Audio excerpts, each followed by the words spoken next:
প্রিয় শিক্ষার্থীবৃন্দ, আজকে তোমাদের সাথে পেন্সিল কম্পাস,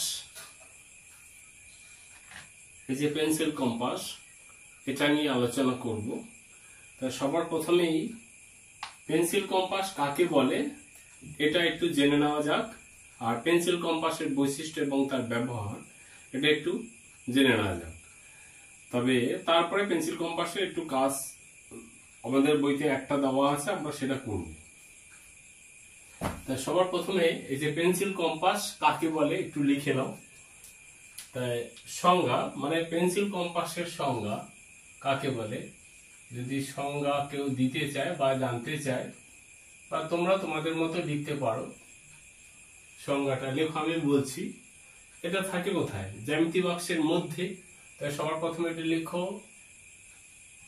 জ্যামিতি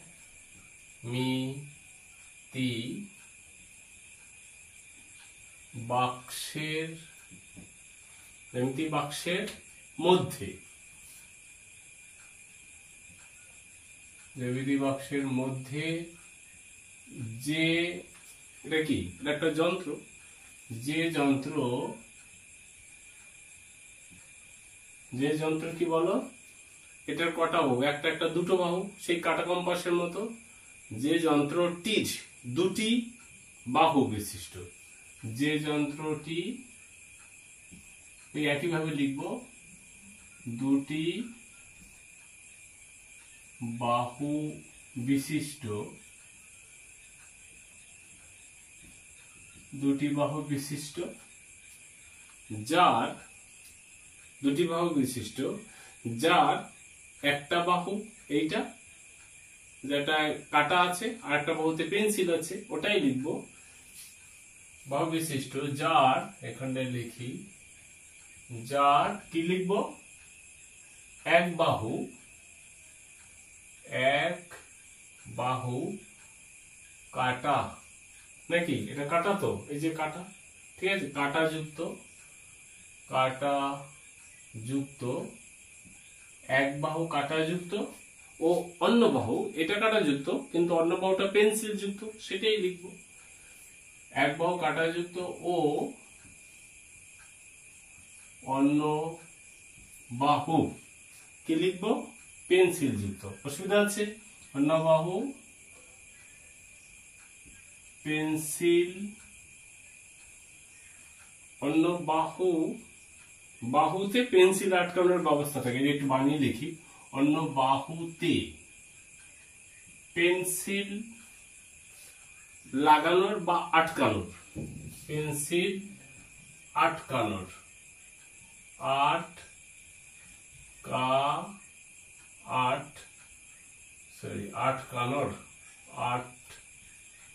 আটকানোর বা লাগানোর, আটকানোর বা লাগানোর ব্যবস্থা,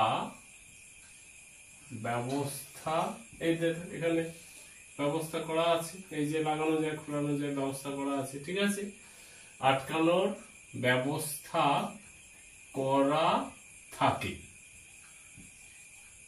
তাকে ওই পেন্সিল কম্পাস বলে, তাকে পেন্সিল কম্পাস বলে, কম্পাস বলে, ঠিক আছে। এবারে এর একটু যদি বৈশিষ্ট্য কেউ জানতে চায়, একদম কাটা কম্পাসের মতো লিখবে আর কি। কি লিখবে? বৈশিষ্ট্য। বৈশিষ্ট্য কি আছে বলো? এক নম্বরে লেখো, দুই বাহু বিশিষ্ট, এটা একটা বাহু, এটা একটা বাহু, দুই বাহু বিশিষ্ট, ঠিক আছে। দু নম্বর লিখবে কি, দুটি বাহুর একটা প্রান্ত স্ক্রু দিয়ে আটকানো থাকে, মানে দুটি বাহুর একটি প্রান্ত স্ক্রু দিয়ে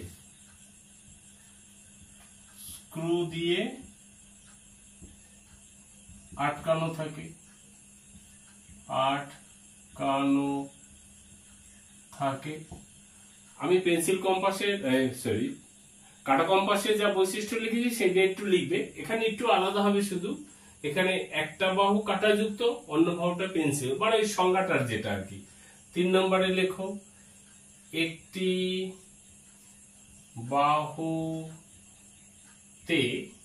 বাহুতে কাঁটাযুক্ত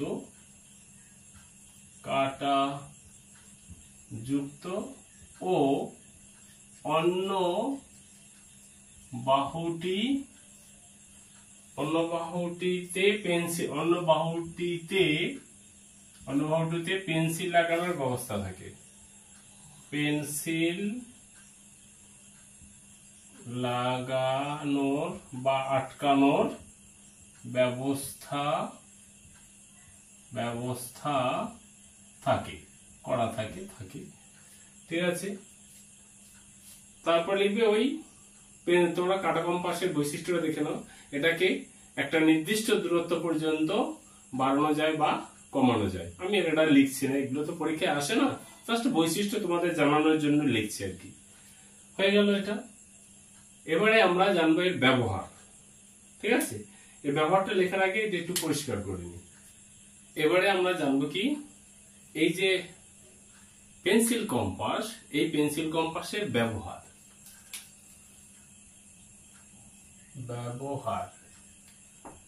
সবার প্রথমে বলে রাখি, এই পেন্সিল কম্পাসের খুব ব্যবহার আছে, কিন্তু আমাদের ক্লাস 6-এ কেবলমাত্র একটা ব্যবহার। আমি আরো কয়েকটা ব্যবহার লিখে দিচ্ছি, তোমরা এটা জেনে রাখো।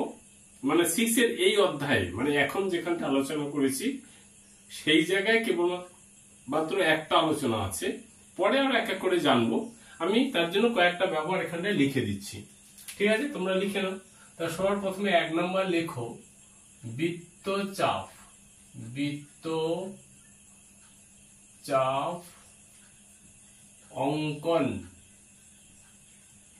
অঙ্কন করার জন্য। এটা প্রথম, এটা বৃত্তচাপ লিখেছি।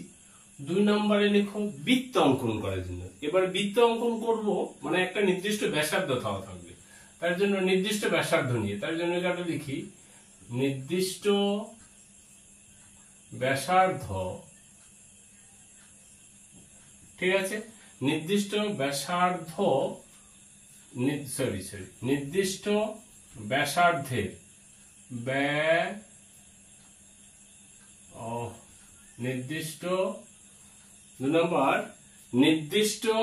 ব্যাসার্ধের বৃত্ত অঙ্কন করার জন্য। নির্দিষ্ট ব্যাসার্ধের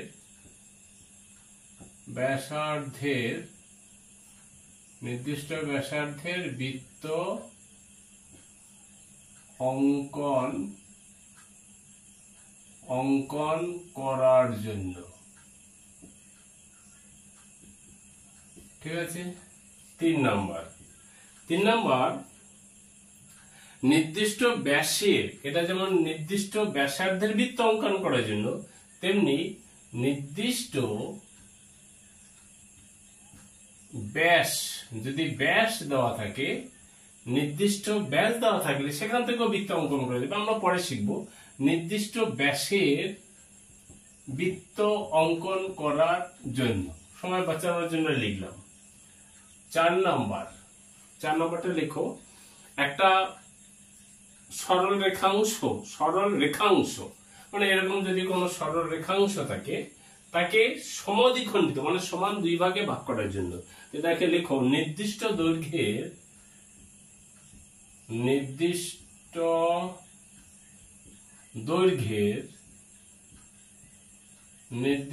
দৈর্ঘ্যের সরল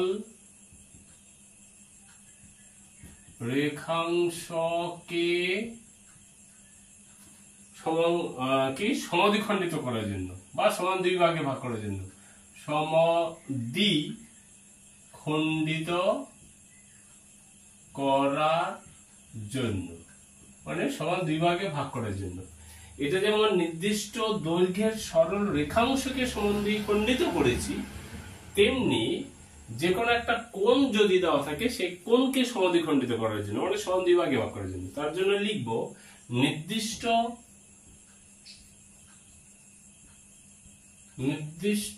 কোণকে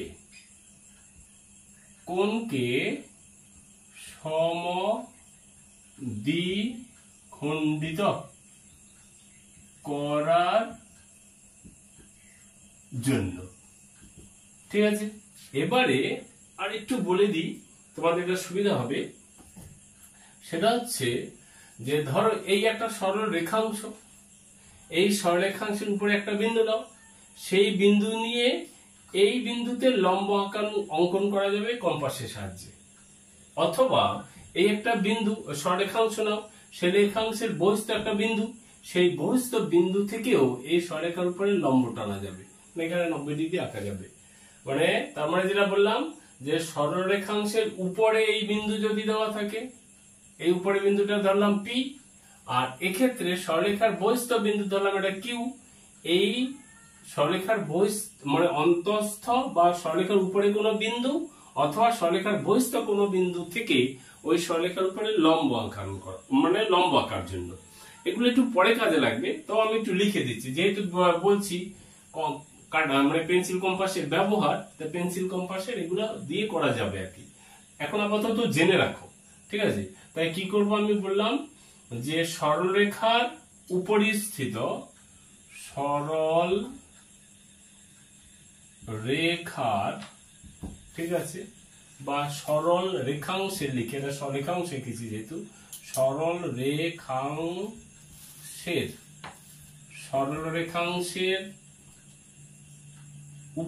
সরলরেখাংশের উপরিস্থিত মানে উপরিস্থিত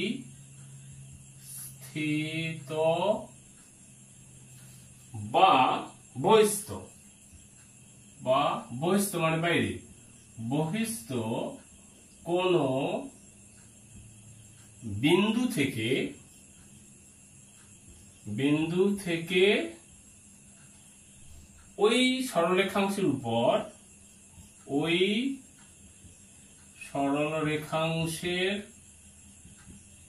উপর লম্ব অঙ্কন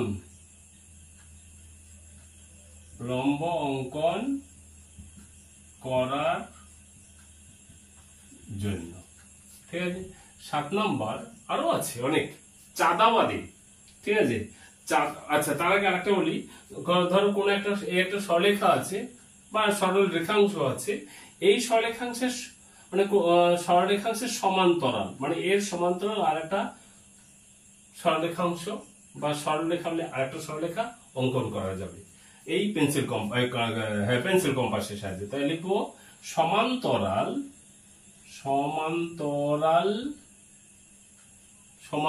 কি বলবো, সরল রেখা বা রেখাংশ অঙ্কন করার জন্য, প্লেন অঙ্কন করা যাবে, মানে এই পেন্সিল কম্পাসের সাহায্যে।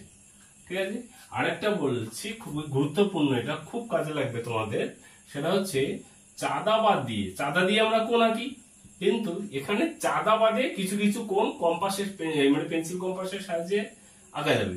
তাই চাঁদা বাদে কি কোণ? 1 নম্বরে দেখো তোমরা প্রথমে আঁকবে, আমি একটু প্রথম থেকে যাই, 7.5 ডিগ্রি, 7.5 দ্বিগুণ 15 ডিগ্রি, 15 ডিগ্রির পরে 22.5 ডিগ্রি, 22.5 ডিগ্রি, তারপরে হচ্ছে 30 ডিগ্রি, আর আমি যাচ্ছি না 30-এর পরে 45 ডিগ্রি, তারপরে ধরো 60 ডিগ্রি, 60 ডিগ্রির পরে 75 ডিগ্রি, ঠিক আছে, 75 ডিগ্রির পরে 90 ডিগ্রি, 90 ডিগ্রির পরে হচ্ছে 105 ডিগ্রি, 105-এর পরে 120 ডিগ্রি, এরকম কিছু কিছু কোণ এই পেন্সিল কম্পাসের সাহায্যে আঁকতে পারবো। ঠিক আছে, আরো অনেক কাজ করা যাবে, আমরা যেহেতু নিচু ক্লাসে, ক্লাস 6 নিচু ক্লাসে, তার জন্য নিচুদের মতো জানলাম, পরে আরো এক এক করে জানবো। আপাতত এই কটা লিখে নাও, ঠিক আছে, পরেরটা পরে যাচ্ছি। এবারে পেন্সিল কম্পাসের সাহায্যে যেটা আমাদের করতে বলেছে, এত সময় যেটা বললাম পেন্সিল কম্পাস কি কি বললাম, পেন্সিল কম্পাস কাকে বলে, এর বৈশিষ্ট্য, এর ব্যবহার, এগুলো আমরা জানলাম। কিন্তু এগুলো থেকে যেটা এখানটায় যদি পরীক্ষায় আসে ক্লাস 6-এ, তখন দেবে যে তুমি স্কেল এবং পেন্সিলের সাহায্যে একটা সরল রেখাংশ আঁকতে বলবে, তার একটা নাম দেবে, সেইটা ব্যাসার্ধ নিয়ে মানে ওইটাকে ব্যাসার্ধ ধরে তোমাকে একটা বৃত্ত আঁকতে বলবে। প্লেন, খুব সহজ। কিন্তু আমার এক্ষেত্রে যেহেতু এই পেন্সিল কম্পাস দিয়ে খাতায় অঙ্কন করা যায়, এখানে একা করাটা কষ্ট, তার জন্য আমি পদ্ধতিটা দেখাচ্ছি, তোমরা একটু করে নেবে। এখানে প্রশ্নটা আছে 180 পৃষ্ঠায়, প্রশ্নটা আছে 4 বলে পেন্সিল এবং কম্পাসের সাহায্যে যে কোনো দৈর্ঘ্যের ব্যাসার্ধ নিয়ে বৃত্ত আঁকবে কিভাবে সেটা। তো এখানে সবার প্রথমে যে কোনো দৈর্ঘ্যের যেহেতু বলেছে, আমি যে কোনো একটা দৈর্ঘ্য এখানটা নিলাম। তোমাদের পরীক্ষায় কিন্তু যে কোনো দৈর্ঘ্য দেবে না, দেবে কিরকম একটা মান দিয়ে দেবে, সেই মানটা এখানটা তোমাকে প্রথমে আঁকতে হবে।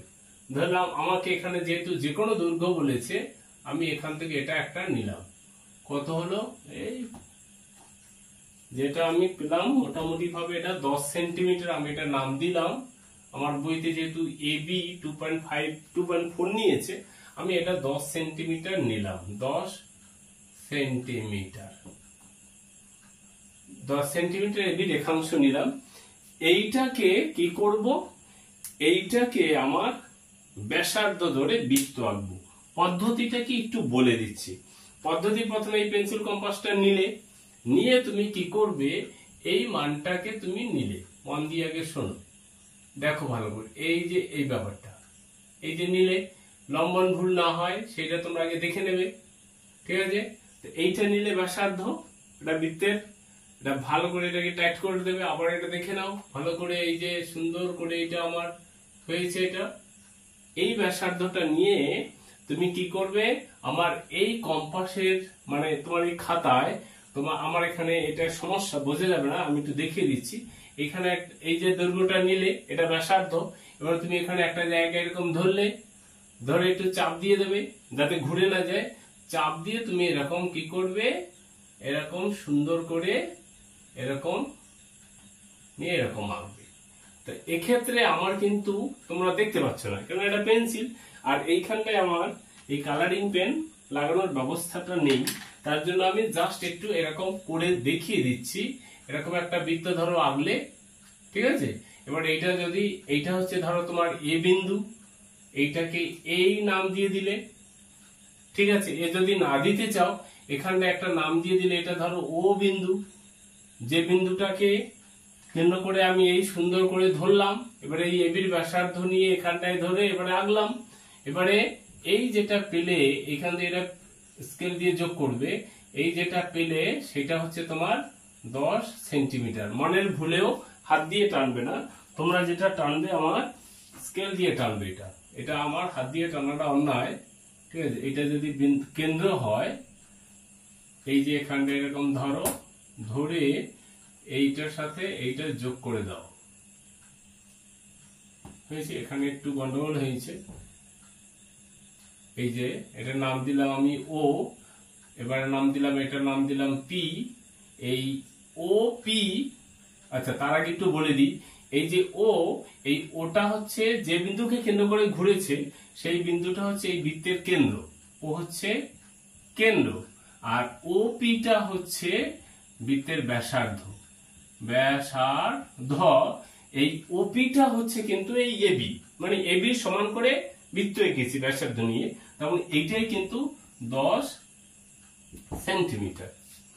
এইটুকুই কেবলমাত্র তোমার এই জায়গাটায় আছে। এবার আমি অনেক কিছু বলেছি, নির্দিষ্ট ব্যাসার্ধ নিয়ে আমি বৃত্ত আঁকলাম। আর বৃত্তচাপ যদি বলে, তাহলে সেক্ষেত্রে কি করবে দেখো, বৃত্তচাপের ক্ষেত্রে আমার এই যে বৃত্তচাপের ক্ষেত্রে আমার যেটা করবে, প্রথমে যদি এইটারই হয়, তুমি এই একটা ব্যাসার্ধ নিলে, প্রথম পয়েন্ট আমি বলেছিলাম ব্যবহার বৃত্তচাপ, তুমি একটা জায়গায় বসালে, ধরো এইখানটায় বসালে, এই পুরো বৃত্তটা না এঁকে তুমি এরকম খানিকটা আঁকলে মানে হচ্ছে ধরো এইটা এটা পুরো বৃত্ত ছিল। এবার এই পুরো বৃত্তটা না এঁকে তুমি এইখান থেকে এইটুকু আনলে, এটুকুই আর কি। এটা বৃত্তচাপ, মানে এটা হচ্ছে বৃত্তের কেন্দ্র আর এটা হচ্ছে বৃত্তচাপ। এটা বৃত্তের কেন্দ্র আর এটা বৃত্তচাপ। এবার বৃত্তচাপটা লিখে তোমরা নিচু ক্লাসে শিখেছো, বৃত্তচাপটা কিন্তু উপরে বাঁকিয়ে লেখে এরকম। তারপরে হচ্ছে কি, যদি এটা ব্যাসার্ধ না নিয়ে যদি ব্যাস বলে, তখন এটাকে দুই ভাগে ভাগ করব। ভাগ করে মানে ধরো একটা রেখাংশের দৈর্ঘ্য দেওয়া আছে 10 সেন্টিমিটার, এমন একটা বৃত্ত আঁকো, সেই বৃত্তের ব্যাস হচ্ছে 10 সেন্টিমিটার। তাই আমরা কি করবো, ব্যাস দিয়ে কিন্তু আঁকতে পারি না। প্রথমে ওই 10 সেন্টিমিটারকে সমাদ্বিখণ্ডিত করবো, মানে সমান দুই ভাগে ভাগ করব। ভাগ করে মানে এটাকে দুই ভাগে ভাগ করবো, আমরা পরে শিখাবো। ভাগ করে তারপরে আমরা ব্যাসার্ধ বের করবো, সেইখান থেকে ব্যাসার্ধ নিয়ে বৃত্ত আঁকবো। যাই হোক, ওগুলো পরে আলোচনা হবে। আপাতত এটুকুই জানো, ঠিক আছে? পরের বিষয়ে আবার পরের ভিডিওতে আলোচনা হবে।